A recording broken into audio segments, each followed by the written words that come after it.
Hello, my dear students. A very good afternoon to all of you. How are you all? I hope you all are fine. And today I am going to tell you so many stories. So let's start our first story, that is the arrogant sculptor. So you all know that arrogant means abhimani, attitude wala, and sculptor means the art of making two or three dimensional representative or abstract forms, especially by carving stone or wood or by casting metal or plaster. So in short, sculptor means मूर्ति कला जानने वाला इंसान. So let's start our story. Once upon a time, there lived a sculptor. Once upon a time, there lived a sculptor who was a master in his art. His idols and statues carved from wood or stone looked as if they were real. They were sold all over the country and abroad. He had won many awards for his wonderful works of art. But as he began to earn name, fame, and money, he became very arrogant. One day, a palmist looked at his palm and predicted, "You will die in a few days."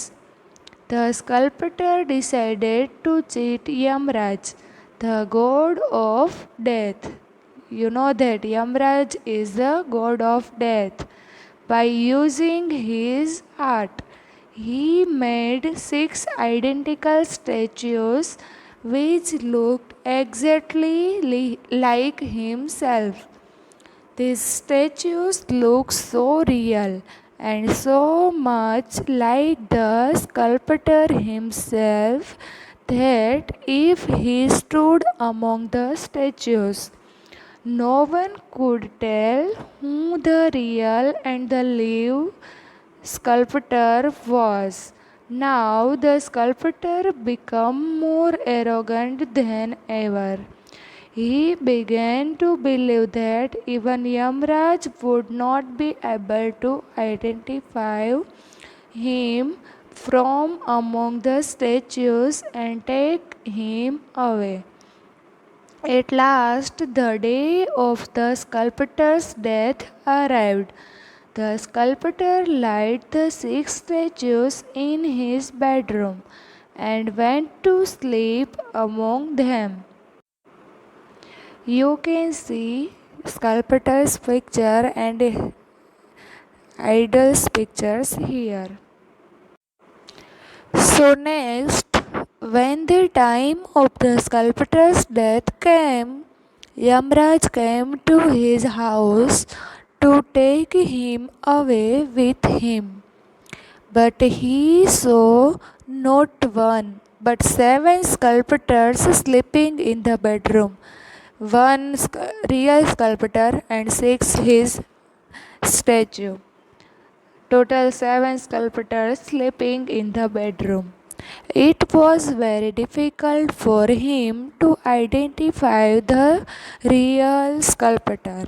Yamraj started thinking of a way to find out which one was the real sculptor. Suddenly, Yamraj had an idea.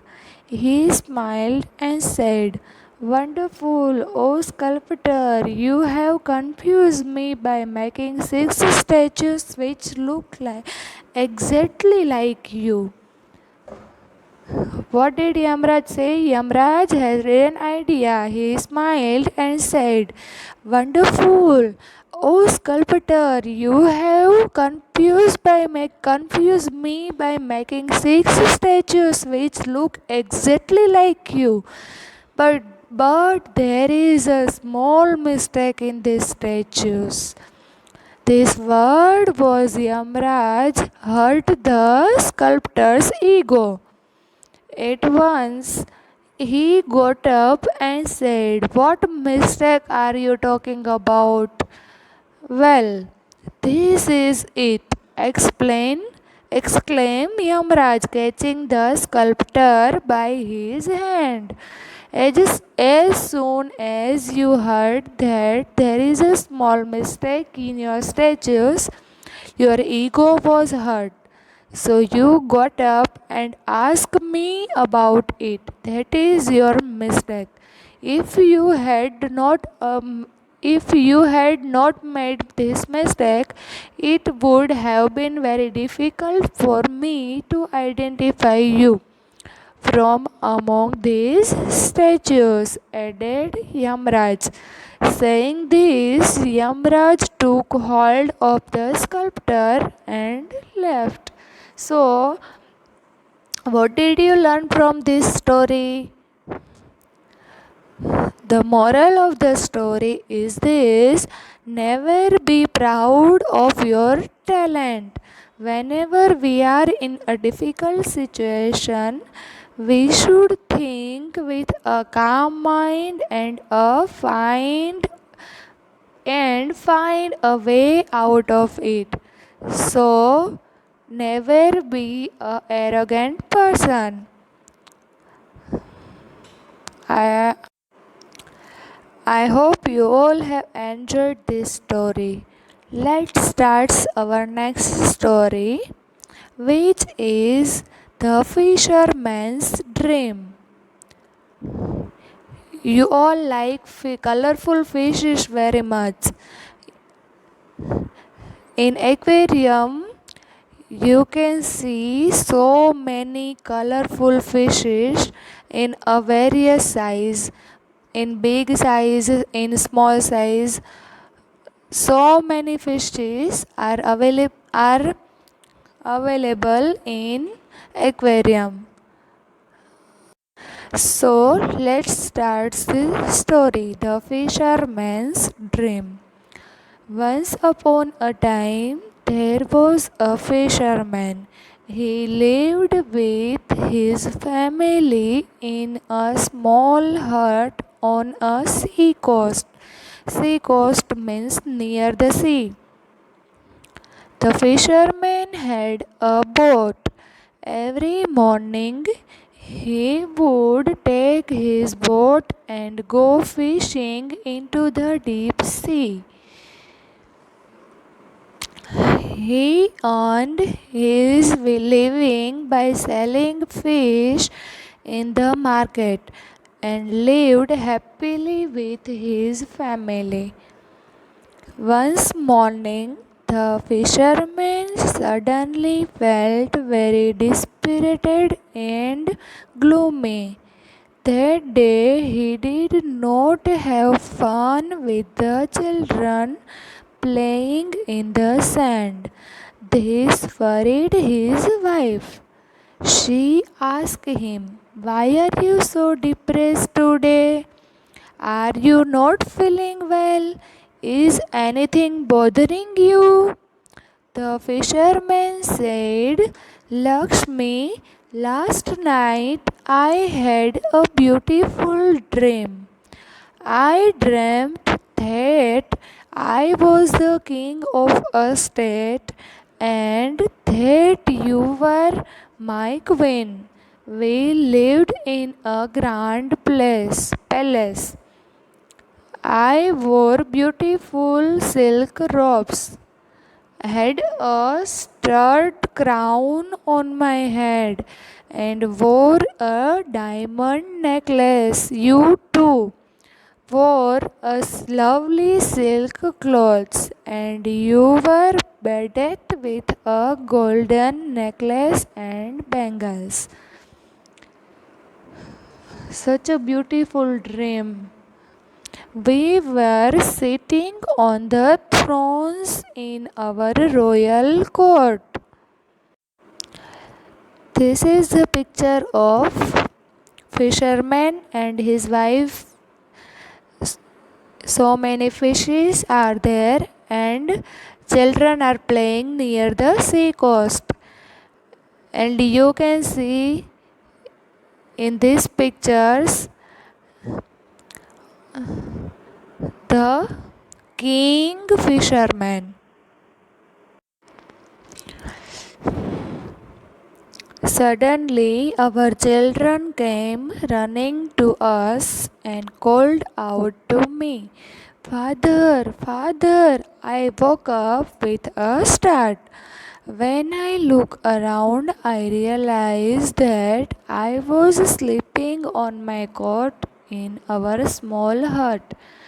But I wonder where my crown and my palace have disappeared. And look, your rich clothes also have disappeared. What a miserable life! Saying this, the fisherman began to weep. The fisherman's wife was a sensible woman. She consoled her husband. "Do you realize that what you have been thinking about and crying for was just a dream? But what you see before you now is the reality. This is our life. We have nothing to complain about. God has given us this nice little hut to live in. We own a boat too. God has given us two lovely children. In fact, God has given us everything a man needs to lead a happy life. Don't you think we are very happy?" The fisherman was convinced of his wife's explanation. A gleam of satisfaction and happiness crossed his face. Once again, he became a cheerful man. He thanked his wife, kissed his children lovingly, and was engrossed in his daily work. So, what you have learned from this story? What is the moral of this story? The moral of the story is this: dreams are, after all, dreams. Contentment is a key to a happy life. We have to live, we have to learn happily with whatever things you have. We never have to complain about this. Never underestimate yourself. Always live happily with whatever you have.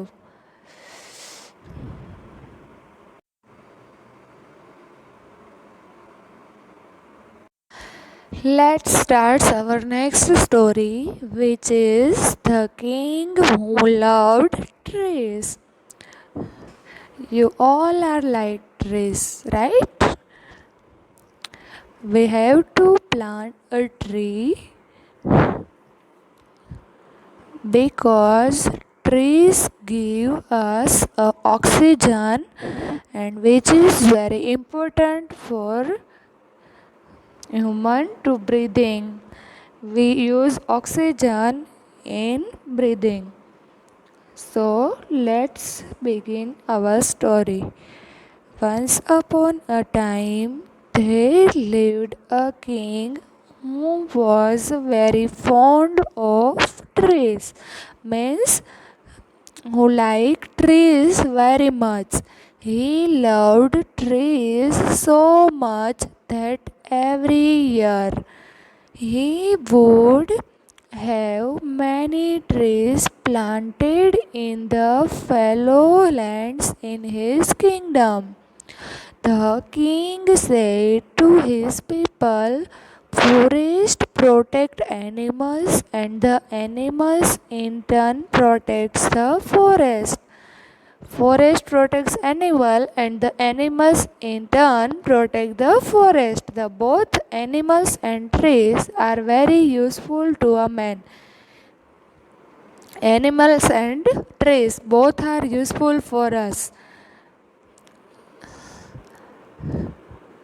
To illustrate his point, the king would narrate the following story to his people. What is the importance of animals and tree? So the king will illustrate the story to his people.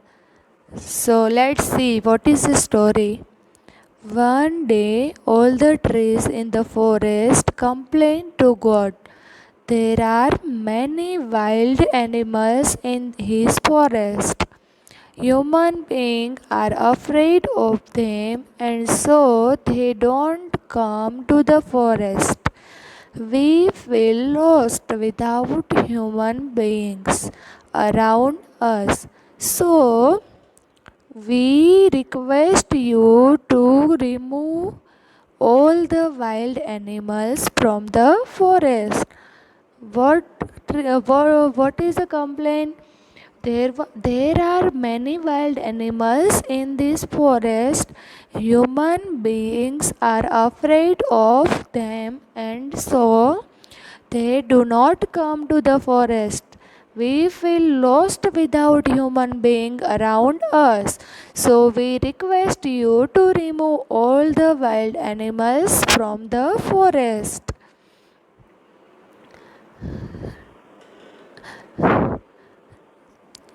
God granted their request and removed all the wild animals from the forest.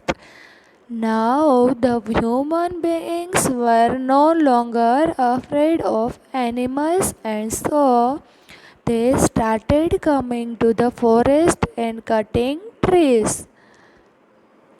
The trees once again prayed to God to send the wild animals back into the forest so that they could protect themselves from human beings. One day, all the animals in the forest complained to God. There are so many trees in the forest that we are unable to move freely. We are not able to save our lives from hunters. God granted the request of the animals and he removed all the trees from the forest. But without trees, it became very easy for the hunters to trap or kill the animals. As a result, the number of animals in the forest began to decrease rapidly. The animals then prayed to God to plant the trees back into the forest.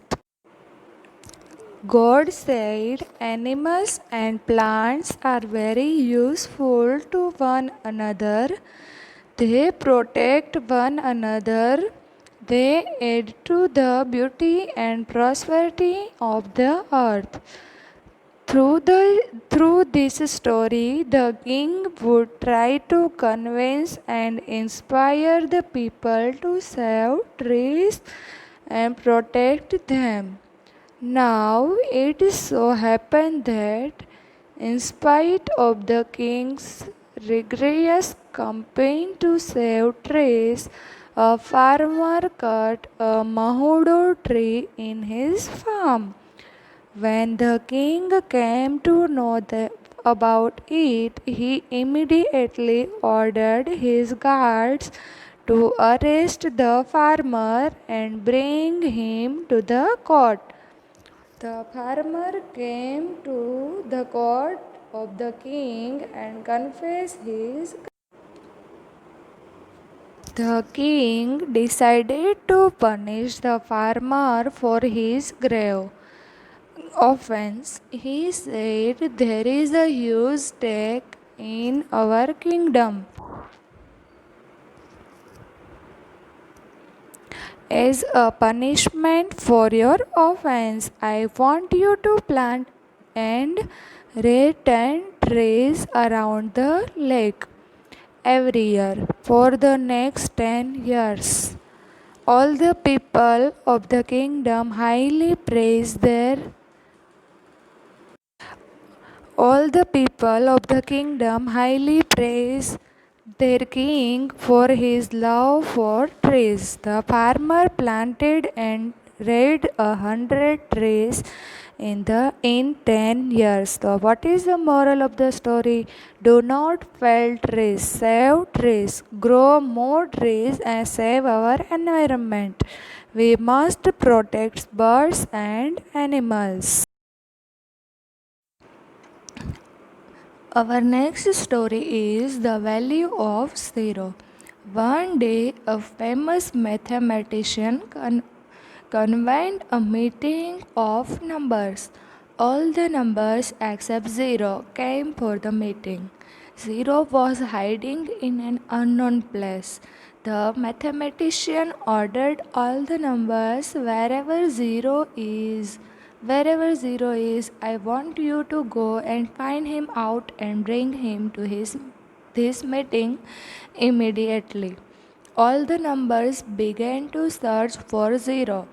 At last, after a long search, they found him hiding himself behind a tree. The numbers caught hold of him and presented him before the mathematician.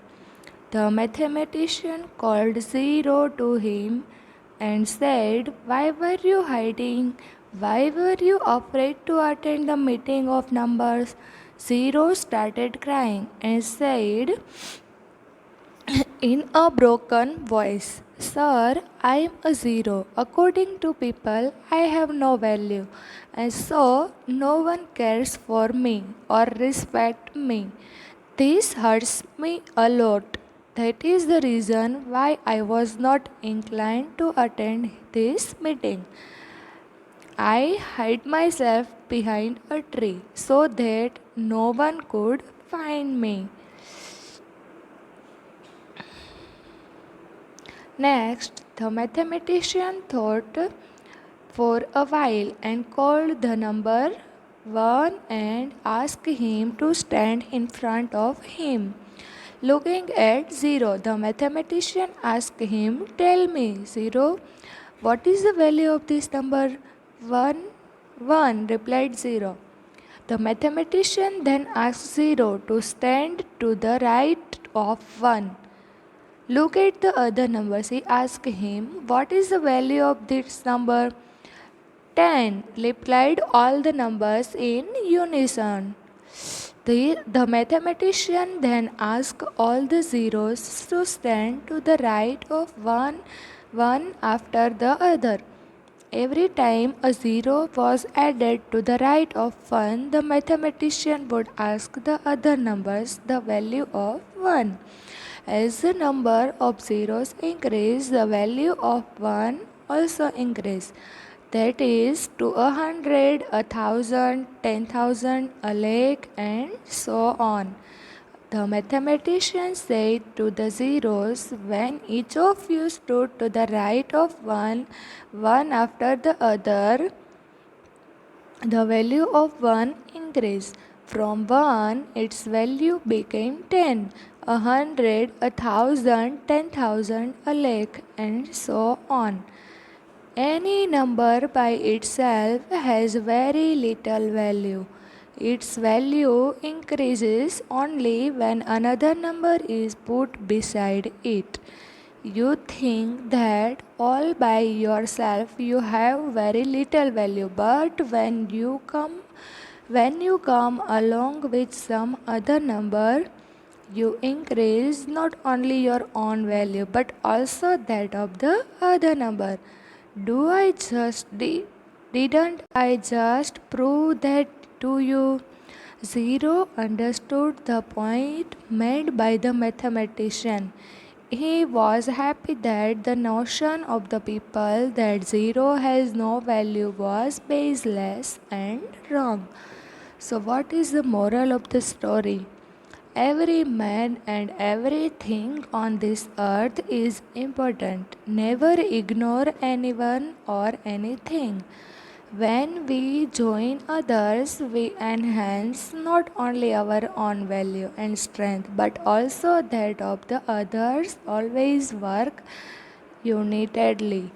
So that's all for today. I hope you have enjoyed today's lecture. Thank you so much for listening.